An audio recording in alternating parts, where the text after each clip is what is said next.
Bienvenidos, estamos en Espacio Público.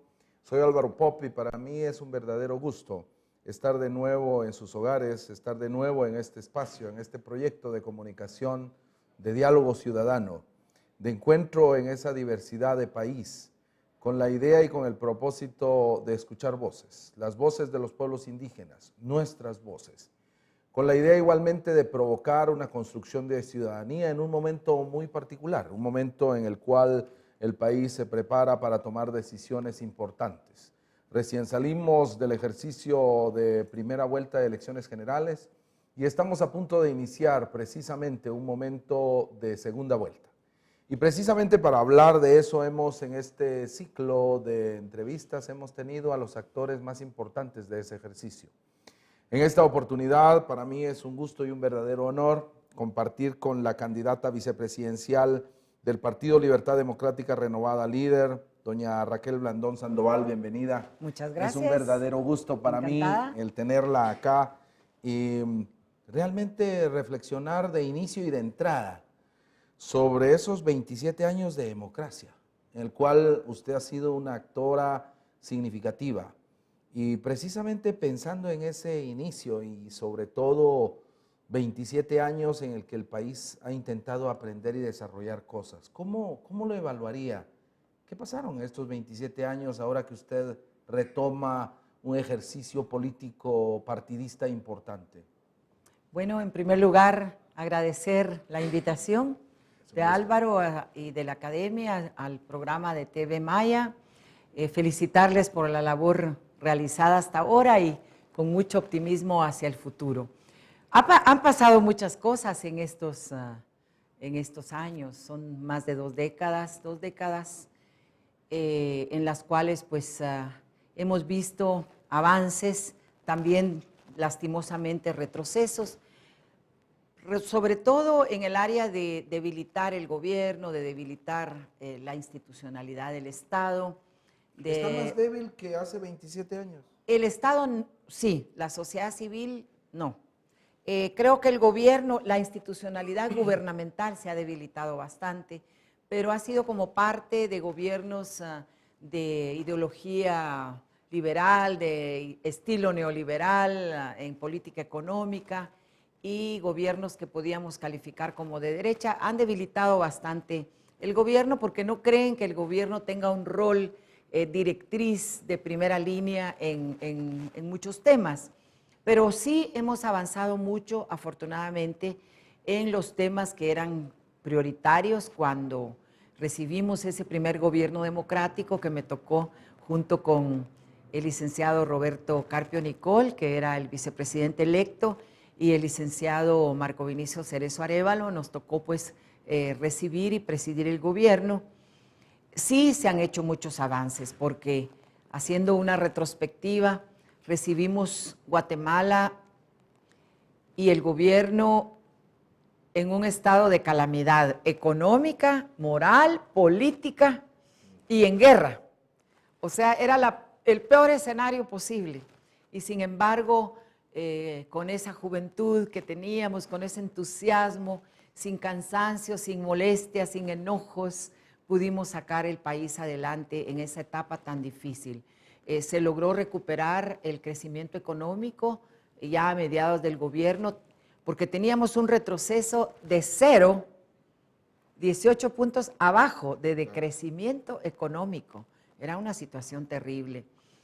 Políticamente, pues no teníamos amigos, el país un violador de derechos humanos, con dictaduras militares, el tema de la guerra, del conflicto armado interno, de la represión, de la injusticia, de tantos compañeros y compañeras que en la lucha por la democracia perdieron todo, perdieron la vida, precisamente perdieron su estancia en Guatemala. Entonces fue una situación muy difícil. Sí, pero hablando precisamente de Democracia Cristiana como un partido que generó una escuela importante en el país.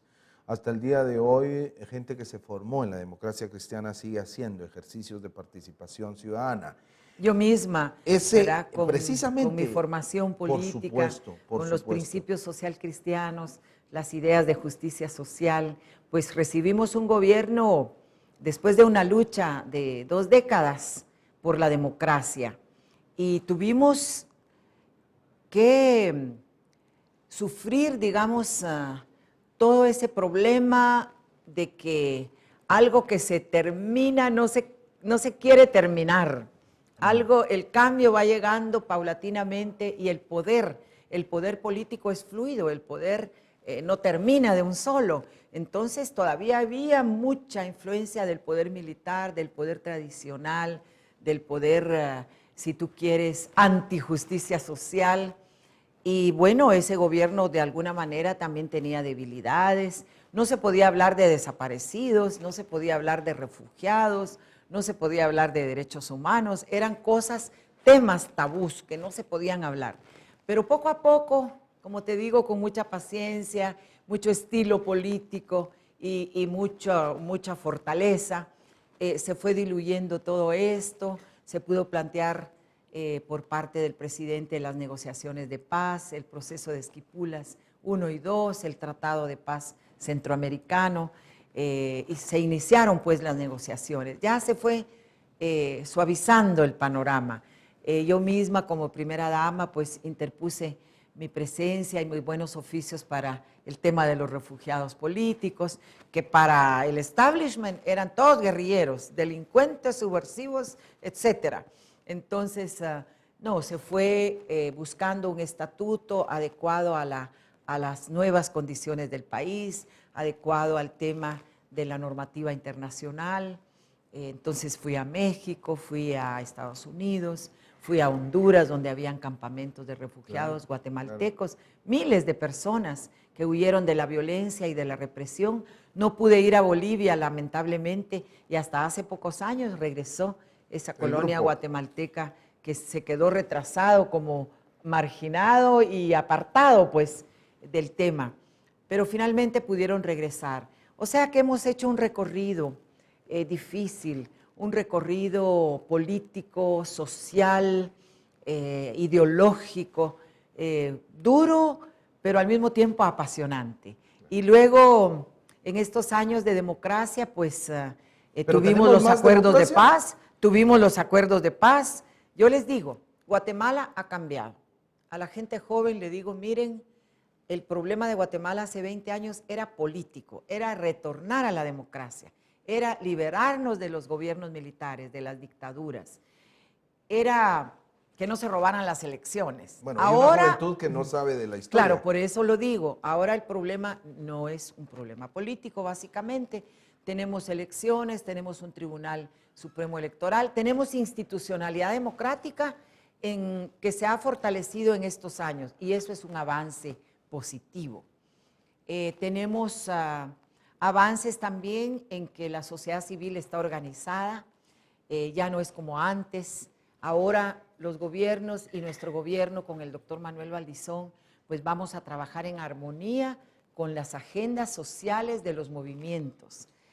Cada movimiento tiene sus agendas políticas, sus propuestas, sus problemas estudiados, el movimiento de mujeres, el movimiento ecologista, el movimiento de personas discapacitadas o con capacidades especiales, el movimiento de migrantes, el movimiento de personas de la tercera edad, de niñez y juventud, niñez y adolescencia, el movimiento de la juventud, que también hay un proyecto de ley y precisamente para una política hablar de esas juventud. alianzas que obviamente ustedes ya están realizando, pero cerrando un poco el tema de todos estos años en los cuales estamos creídos que hemos avanzado en la democracia, pero alguien con la capacidad suya podría ayudarnos a ver también los vacíos que todavía podemos ver en esa supuesta democracia guatemalteca. ¿Existen desafíos aún pendientes que debemos enfrentar? Por supuesto que sí, pero contábamos lo que hemos avanzado y creo que hemos avanzado bastante en este tema.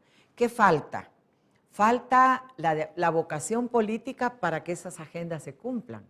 Por ejemplo, en el movimiento de mujeres hemos luchado por la paridad política con pertinencia cultural, como se dice, ¿verdad? Que haya equidad de género, que no haya discriminación por edad, por etnia, y que las listas electorales tengan participación de hombres y mujeres en igualdad, en trenza, así alternativamente, para que podamos ser elegidas las mujeres. Ahora vamos a tener menos diputadas y realmente es una vergüenza que a estas ¿A alturas qué se deberá eso? del siglo XXI, pues a que no nos ponen como candidatas en puestos elegibles.